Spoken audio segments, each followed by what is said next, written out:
Thank you, Senator Durbin and Senator Bennet. First and foremost, let me say what a privilege and opportunity it is to declare what I would dare say is the obvious. By that I mean that this opportunity stands at the reason we see so many leaders of faith traditions here is because this DREAM Act stands at the moral center of the entire immigration debate. I would dare say that reasonable people on both sides of this argument often sound the same themes. They speak of those things that are fair and right, and they speak of the rule of law. Well, what more evidence of fairness is there to say that young people who have sought to be contributing members of our society indeed would have the opportunity to be fully enfranchised members of our society?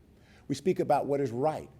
What is more right than understanding the inherent and inert value of every individual and to see that displayed by their efforts to be, again, good citizens and good Americans?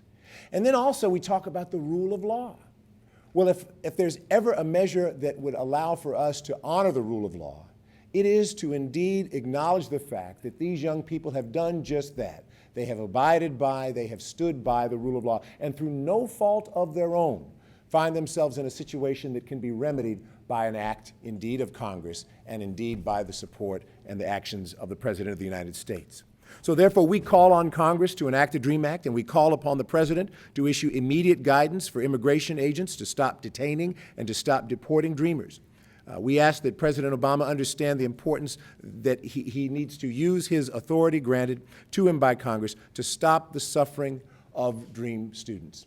It is no small thing that the National Association of Evangelicals, an entity that represents over 140 denominations, 45,000 churches, and indeed millions of members, stands strongly behind the DREAM Act.